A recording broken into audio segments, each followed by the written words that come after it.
திமுகவுக்கு ஆதரவு தரும் நீதிமன்றம். ஊழலுக்கு உறுதுணையாக நிற்பது ஏன்?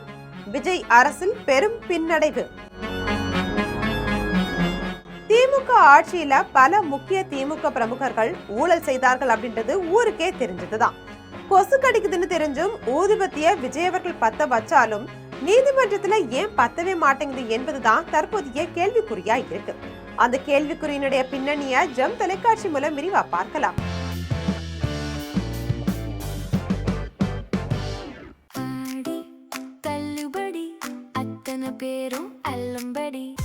முதல் 60% வரை ஆடி தள்ளுபடியுடன் சூப்பர் சரவணா ஸ்டோர்ஸ், சென்னை, மதுரை, கோவை. முதல்வர் விஜய் தலைமையிலான அரசுக்கு நீதிமன்ற வழக்குகள்ல அடுத்தடுத்து பெரும் பின்னடைவுகள் ஏற்பட்டு வருவது அரசியல் வட்டாரத்துல பெரும் பரபரப்பை ஏற்படுத்தி இருக்கு. எதிர்கட்சிகள் மற்றும் சமூக ஊடக விமர்சகர்கள் மீது காவல்துறை மூலம் எடுக்கப்படக்கூடிய சட்டப்பூர்வ நடவடிக்கைகள் பலவும் நீதிமன்றங்களுடைய கதவுகளை தட்டும் போது சட்டமுறை இருட்டறை என்பது போல அரசுக்கு சாதகமாக அமையாம சரிவா சந்திச்சு வருது. அரசு தொடுக்கக்கூடிய முக்கிய வழக்குகள்ல நீதிமன்றங்கள் அடுத்தடுத்து காவல்ல வைக்க அனுமதி மறுப்பதும், முக்கிய எதிர்கட்சி தலைவர்களுக்கு சாதகமாக உத்தரவுகளை பிறப்பிப்பதும் விஜய் அரசினுடைய சட்டத்துறை மற்றும் உளவுத்துறை மீதான விவாதங்களை அதிகரிச்சிருக்கு. அண்மையில சமூக ஊடகங்கள்ல தமிழக அரசு மற்றும் முதல்வரினுடைய குடும்பத்தினர் விமர்சித்து வீடியோ வெளியிட்டதா திமுக ஜென் இசட் பிரிவை சேர்ந்த நிர்வாகிகள் மீது காவல்துறை கடுமையான பிரிவுகளின் கீழ் வழக்குகளை பதிவு செஞ்சிருந்தாங்க. திமுகவினுடைய ஜென் இசட் பிரிவை சேர்ந்த முக்கிய நிர்வாகியான சரண் ஜெயராமனை பிடிக்க காவல்துறை தீவிர முனைப்பு காட்டினாங்க. ஆனா இந்த வழக்கு விசாரித்த நீதிமன்றம் காவல்துறை தரப்புல வைக்கப்பட்ட சிறை காவல் கோரிக்கையை நிராகரித்து அதிரடி உத்தரவிட்டிருக்காங்க. இதே போன்று சமூக வலைதள பதிவு விவகாரத்துல கைது செய்ய முயன்ற ஜென் இசட் ஒருங்கிணைப்பாளர் அன்பானந்தம் விவகாரத்திலையும் அரசுக்கு தோல்வியே மிஞ்சிருக்கு. ஆரம்பத்துல சென்னை உயர்நீதிமன்றத்துல முன்ஜாமீன் மனு மீது விசாரணை நடந்த நிலையில பின்னர் நீதிமன்றத்துல காவல்துறை அவரை சிறையில அடைக்க முயன்ற போது அந்த கோரிக்கையும் நீதிமன்றத்தால நிராகரிக்கப்பட்டு அவர் விடுவிக்கப்பட்டார். அரசியல் களத்தை தாண்டி சமூக ரீதியாகவும் அரசு எடுத்த சில நடவடிக்கைகள் நீதிமன்றங்கள்ல ஈடுபடல. கரூர் மாவட்டத்தை சேர்ந்த மாற்றுத்திறனாளி சமூக ஆர்வலரான பரளி தங்கம் என்பவருக்கு எதிராக காவல்துறை எடுத்த கைது நடவடிக்கையில நீதிமன்றம் அவரது சிறைக்காவல் கோரிக்கையை நிராகரிச்சிருக்காங்க. அதே மாதிரி முன்னாள் அமைச்சர் அனிதா ராதாகிருஷ்ணனுக்கு எதிராக தொடரப்பட்ட வழக்கிலையும் நீதிமன்றம் சிறைக்காவல் அனுமதியை வழங்க மறுத்து அரசுக்கு மீண்டும் ஒரு சட்ட ரீதியான சர்க்கலை ஏற்படுத்தினாங்க.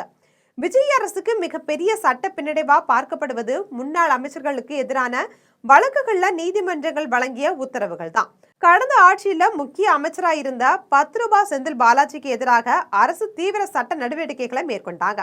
முக்கியமா எம்எல்ஏ இளையராஜாவிற்கு பணம் கொடுத்து குதிரை பேரம் செய்ய முயன்றதா போடப்பட்ட வழக்குல அவரை கைது செய்ய விஜய் தீவிரம் காட்டினாங்க. ஆனா நீதிமன்றம் அவருக்கு முன்ஜாமீன் வழங்கி உத்தரவிட்டிருக்காங்க. விஜய் அரசினுடைய கைது திட்டங்களுக்கு பலத்த அடியா அமைந்தது. முன்னாள் அமைச்சர் ஏவா வேலுக்கு எதிராக பிறப்பிக்கப்பட்ட லுக் அவுட் நோட்டீஸ் விவகாரத்துல அரசுக்கு உச்சக்கட்ட அவமானம் மிஞ்சிருக்கு. இந்த லுக் அவுட் நோட்டீஸ்க்கு சென்னை உயர்நீதிமன்றம் இடைக்கால தடை விதிச்சிருக்காங்க. இதனை எதிர்த்து விஜய் அரசு உடனடியா உச்சநீதிமன்றத்துல மேல்முறையீடும் செய்திருக்காங்க. ஆனா அங்கேயும் அரசுக்கு ஏமாற்றமே மிஞ்சிருக்கு. உச்சநீதிமன்றமும் உயர்நீதிமன்றத்தினுடைய தடையை நீக்க மறுத்து அரசினுடைய அப்பீல் மனுவை நிராகரித்து தடை உத்தரவை நீட்டிருக்காங்க. அரசு பொறுப்பேற்ற சில மாதங்கள்லயே வழக்குகள்ல தோல்வியை சந்திச்சு வருவது காவல்துறை அவசர கோலத்துல வழக்குகளை பதிவு செய்கிறதா அப்படின்ற கேள்வியையும் எழுப்பியிருக்கு. விமர்சனங்களை எதிர்கொள்ள முடியாம கைது என்ற ஆயுதத்தை அரசு தவறா பயன்படுத்துறதுனால நீதிமன்றங்கள் கடுமையான நிலைப்பாட்டை எடுக்கிறாங்க அப்படின்ற எதிர்கட்சிகள் குற்றச்சாட்டுறாங்க. ஆக இனிவரும் காலங்களாவது ஊழல் செய்பவர்கள் மீதும் மற்றும் அரசின் தலைவர் மீது வைக்கப்படக்கூடிய பொய்யான விமர்சனத்திற்கு சட்டம் தகுந்த செம்மட்டியடி கொடுக்குமா என்பதை பொறுத்திருந்து பார்க்கலாம்.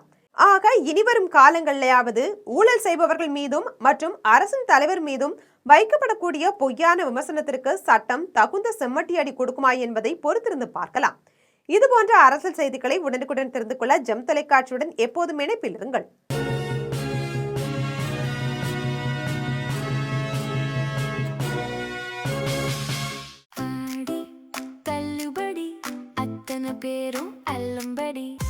முதல் 60% வரை ஆடி தள்ளுபடியுடன் சூப்பர் சரவணா ஸ்டோர்ஸ், சென்னை, மதுரை, கோவை.